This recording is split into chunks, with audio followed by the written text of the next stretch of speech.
అందరికి praise lord. వీళ్ళు మా ఇంటి ముందు ఉంటారు. అయితే మేము ప్రే చేసుకుంటూ ఉంటే వీళ్ళు చూస్తుంటారు అనమాట. అయితే ఒకసారి ఈ పాపకు బాగా హార్ట్ ప్రాబ్లం వచ్చింది. ఇదంతా వాచిపోయింది అనమాట. ఈమెకి ముందు వాచిపోయి ఈ అన్నయ్య ఏం చేశారంటే చిన్న ఆర్ఎంపీ డాక్టర్ ఉంటే వాళ్ళ దగ్గర తీసుకెళ్లారు. ఒక 4-5 రోజులు తీసుకెళ్లిన తర్వాత ఆయన ఏదో మెడిసిన్ ఇచ్చారు. ఆ మెడిసిన్ వాడారు. కానీ ఆ మెడిసిన్ వాడిన తర్వాత అసలు దగ్గు అయితే చాలా బాగా దగ్గుతుండే. ఆమె నైట్ అంతా నిద్రపోకుండా, అసలు డే అంతా కూడా నిద్రపోకుండా బాగా దగ్గుతుండే. అయితే దగ్గుతుంటే ఎక్కువైపోయింది అనేసి ఒక డాక్టర్ దగ్గర తీసుకెళ్ళమని చెప్తే అప్పుడు నీలోఫర్ హాస్పిటల్కి తీసుకెళ్లారు, చిన్నపిల్లల హాస్పిటల్కి. హాస్పిటల్లో ఒక 1 వీక్ ఉన్నారు. హాస్పిటల్కి నేను వెళ్ళి చూశానమాట. చాలా అసలు ఐసీయూలో పెట్టారు.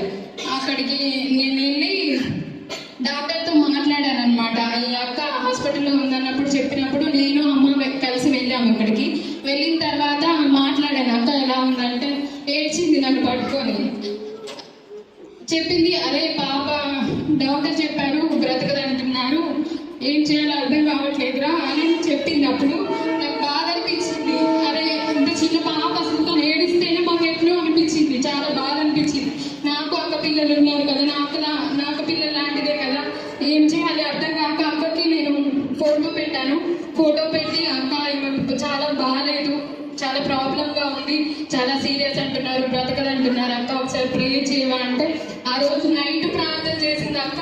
తెల్లారి మేము ఫోన్ చేయకోకుండా అక్కనే ఫోన్ చేసి మరి అరే ఎలా ఉంది రా పాప, ఎలా ఉంది, ప్రే చేయమంటున్నాడు దేవుడు వాళ్ళని, ఒకసారి రమ్మని చెప్పి రానేసి చెప్పి ప్రే చేసింది. మళ్ళీ అసలు ఆ డాక్టర్ చెప్పినంతను అమ్మ ఎప్పుడు తీసుకెళ్ళొచ్చు అని నేను అడిగితే, అమ్మ అంత సీరియస్ గా ఉంటే ఎలా తీసుకెళ్తారు, ఎలా అడుగుతున్నావు అమ్మ అసలు నువ్వు అనేసి నా మీద సీరియస్ అయ్యాడు అతను.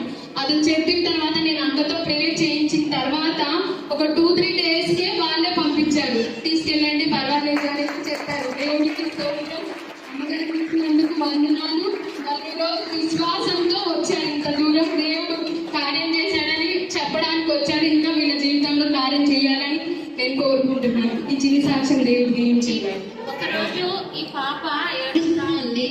అసలు ఎంత ఏడుస్తుంది అంటే బ్యాక్ నొప్పి. పాప ఇలా ఎక్కువసేపు కూర్చోలేదన్నమాట. ఇలా కూర్చున్నందుకు బాగా నొప్పి ఏడుస్తా ఉంటే దీప్తి నేను కార్లో ఎక్కడికో ఆంధ్రా వస్తుంటే నైట్ 12:30 ఫోన్ చేసింది. ఫోన్ చేస్తే ఈ టైంలో చేస్తే అర్జెంటుంటేనే చేస్తారనేసి ఫోన్ తీసుకుంటే ఏమైంది దీప్తి అంటే ఆ పాప అసలు నొప్పి తట్టుకోలేక ఏడుస్తుందమ్మా అంటే నేను ఆ పాపతో మాట్లాడితే అది ఏడుస్తే ఎట్లా మాట్లాడుతుంటే అప్పుడు నేను తట్టుకోలేకపోతున్నాను నొప్పి, నేను తట్టుకోలేకపోతున్నాను నొప్పి అని ఏడుస్తూ ఉంటే నాకు అసలు కన్నీరు ఆగలేదు. చిన్నపిల్లలు ఏడుస్తే తట్టుకోలేను నేను.